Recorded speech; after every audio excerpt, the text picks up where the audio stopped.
البروفيسور بول ديحان رئيس ومؤسس مركز الثقافة اليهودية المغربية ببروكسل، وهو أيضا محلل نفسي، والذي سيحدثنا عن الهوية والذاكرة اليهودية من خلال مجموعة صور.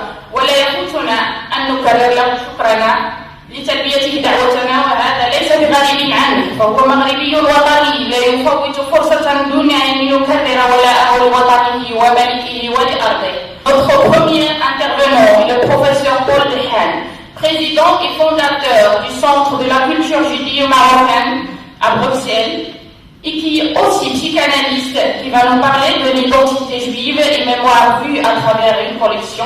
Je le remercie encore une fois infiniment d'avoir répondu oui à notre invitation, sans surprise d'ailleurs, parce que le professeur Dehan est un Marocain patriotique qui n'a jamais dit non quand il s'agit du Maroc ou d'une ligne des fêtes nationales. Merci beaucoup, monsieur Paul, à vous.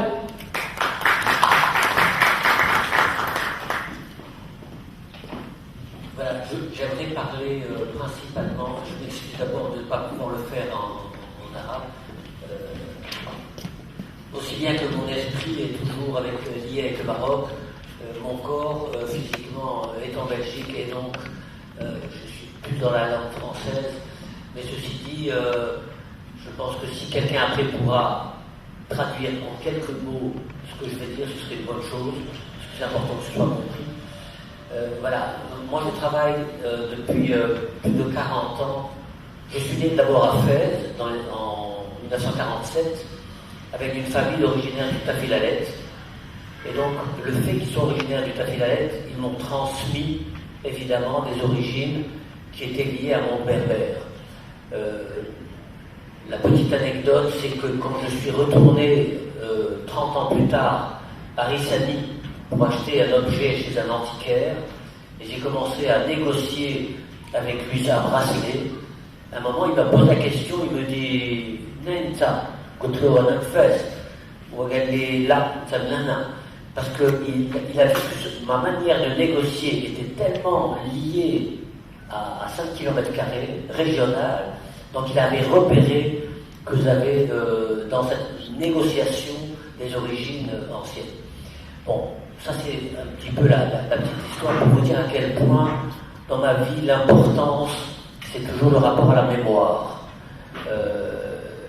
Si on perd sa mémoire, si on ne sait pas d'où on vient, comme je l'ai souvent dit, on ne sait pas où on va. Donc le fait de maintenir une mémoire, surtout en ce qui concerne le Maroc, qui est lié à ce qu'on appelle la modernité, je pense que cette modernité ne doit pas tuer la question des origines. On peut, dans la modernité, on peut regarder demain, mais toujours en se souvenant d'où on vient. Et ceci est, je pense, très important pour le monde berbère, qui est une civilisation, une culture très très ancienne, en tout cas pour le Maroc, avant même l'arrivée des Arabes. Et dans ce monde berbère, les Juifs qui ont vécu avec les Berbères, donc il y avait deux populations juives au Maroc. Il y avait ceux qu'on appelait les judéo-berbères, qui ont vécu depuis des siècles très anciens avec les Berbères, et il y avait ceux qu'on appelait les judéo-espagnols. Les judéo-espagnols sont venus après l'Inquisition d'Espagne, en 1492, ils sont venus en même temps que les Arabes, sont arrivés principalement dans des villes comme Fès, Tanger, Tétouan et des grandes villes, les villes côtières. Alors que les judéo-berbères se sont installés plutôt dans le sud marocain, dans la région de l'Atlas, et sont arrivés, comme je vous l'ai dit, avant. Donc ces deux populations juives ne se sont pratiquement jamais rencontrées, très peu rencontrées, très peu échangées, puisqu'elles avaient des coutumes locales très différentes les unes des autres. Et il a fallu quelques siècles avant qu'on parle de communauté juive. Jusqu'à présent, dans la communauté juive, quelqu'un qui a des origines de ces régions berbères vont toujours le mentionner, parce que le mariage se passe différemment, les fêtes, l'enterrement se passe différemment, donc des coutumes très très locales sont restées les mêmes. J'insiste là-dessus de nouveau pour vous dire à quel point cette question de la mémoire est importante. Et donc, si vous voulez, ce que j'ai fait pendant ma vie, c'est toujours faire un lien entre mes origines, mon histoire, parce que j'ai quitté le Maroc à 18 ans, j'ai quitté Fès, et j'étais un peu partout dans le monde, mais je me suis rendu compte de l'importance de retrouver ses racines. Et alors, ce que j'ai fait à ce moment-là, c'est que je me suis dit, je vais collectionner toute cette mémoire juive marocaine. Et je suis revenu au Maroc, et j'étais un peu partout dans le monde pour acheter des milliers d'objets, des milliers de documents, de manuscrits, écrits en judéo-arabe, en judéo-berbère, en judéo-espagnol. Et quand je dis des milliers, il y a plus de 100 000 manuscrits qui sont dans un endroit à Bruxelles où j'ai collectionné tout ça. Et je vais vous montrer un peu sur un écran un peu une partie de cette collection. Tout n'est pas là. Cette collection, si on peut baisser un tout petit peu la lumière, comme ça c'est possible de baisser.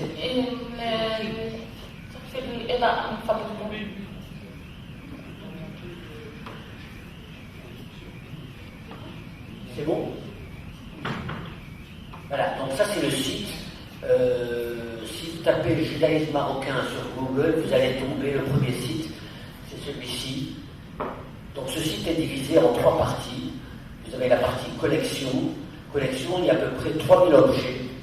Et ces 3000 objets que vous pouvez voir ici, voilà, par exemple, ici vous avez un tableau du Mellat de Demnat qui a été fait dans les années 1923, où on voit cette population juive marocaine berbère dans le pays de Demnat. En dehors de ça, bon, il y a à peu près, voilà, vous avez 2500 objets de toutes ces régions, beaucoup de tableaux, des objets de culte, vous avez des fibules, comme ici, des fibules que portaient les femmes dans le pays berbère. Il y a des amulettes. Alors on peut classifier tout ça. Si vous voulez regarder par catégorie, vous regardez par exemple les bijoux et vous allez voir apparaître tout ce qui est bijoux. Voilà. Donc des boucles d'oreilles. Et chaque fois vous avez aussi une image montrant comment on portait ces bijoux à l'époque. Donc si vous voulez, avec toute une historique, toute une définition sur les bijoux, ça vient de Tahala, c'est en argent, voilà, l'époque 1920, donc il y a eu beaucoup de recherches qui ont été faites. Vous avez voilà, une autre paire de boucles d'oreilles de Marrakech du 19e siècle, etc. Excusez-moi.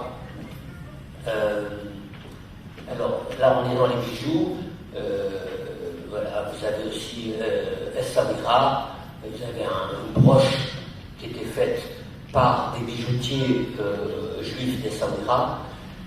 Mais vous avez aussi un collier de Rissani qui était le passage des caravaniers qui étaient des caravaniers qui travaillaient, qui cherchaient de l'or, etc. Bon, bref, il y a plus de 80 000 entrées dans ce site. Vous pouvez voir aussi bien, donc, comme je vous le montrais ici, des bijoux. Alors vous avez aussi des costumes, vous avez des bijoux de culte, etc. Il y a aussi une bibliothèque sur laquelle vous avez plus de 50 000 documents qui sont répertoriés. Alors, ça dépend ce que vous recherchez. Vous pouvez regarder par sujet, toutes sortes de sujets sur l'architecture, sur l'artisanat marocain, si je mets berbère, voilà, vous allez voir voilà, le peuple marocain, un bloc berbère, tous des livres qui ont été écrits sur le monde berbère. Voilà, dans toutes les langues, en français, en espagnol, en allemand. Voilà, les casbahs berbères, la langue berbère. Donc la bibliothèque, c'est la plus grande bibliothèque au monde sur le Maroc, en dehors du Maroc. Et vous pouvez y trouver plus de 12 000 livres anciens sur l'histoire principalement du Maroc. Donc, il n'y a pas que le judaïsme marocain, il y a évidemment, on ne peut pas séparer le judaïsme du monde marocain, que ce soit le monde berbère ou le monde marocain en général. Pour comprendre le judaïsme marocain, il faut le comprendre dans son intégrité, dans son territoire, et pas en dehors. La question que je me suis posée depuis des années, c'est qu'est-ce qui fait que le seul pays arabe où les Juifs ont gardé un lien aussi fort soit le Maroc. C'est vraiment le seul pays arabe sur la planète.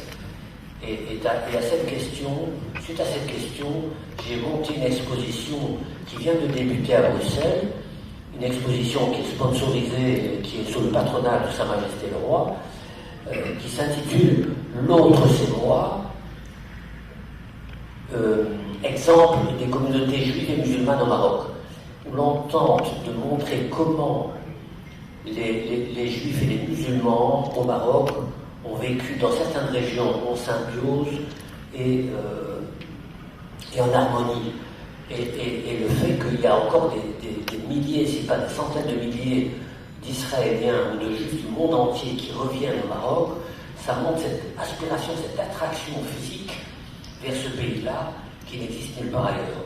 Et ça, c'est une question. Pourquoi le Maroc? Évidemment, à côté de moi, j'ai M. Rayad qui a créé son institution Maroc Pluriel, et nous en parlions tout à l'heure dans la cour, où la pluralité des populations marocaines, on parle d'un Maroc, mais il y a au fond plusieurs Marocs, avec des racines différentes, le nombre de musiques différentes, le nombre de manières de faire le thé, comme de la cuisine, etc., montre cette pluralité. Et cette pluralité, il faut la garder, parce que le Maroc est un exemple pour le monde sur cette diversité. Et la pire chose qui peut arriver à un pays, c'est que le pays devienne trop nationaliste et trop uniforme, où la diversité se perd.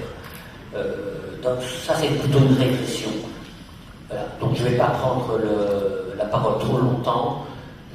Pour ceux qui veulent aller visiter le site et le musée, vous pouvez le faire en tapant judaïsme marocain, comme je vous l'ai dit, sur Internet. Et le premier site qui va apparaître, c'est le CCJM, Centre de la culture judéo-marocaine. Vous pouvez passer évidemment de nombreuses heures à faire des recherches. Et si vous trouvez un livre qui vous intéresse et vous voulez avoir plus d'informations, il suffit de m'envoyer un lien, un mail, parce que moi je travaille avec beaucoup d'universités dans le monde entier qui font des travaux sur le Maroc et sur le judaïsme marocain, où j'envoie énormément de documentation, soit pour écrire des livres, soit pour faire des films, soit évidemment pour faire des recherches pour certains étudiants. Voilà, merci d'avoir écouté.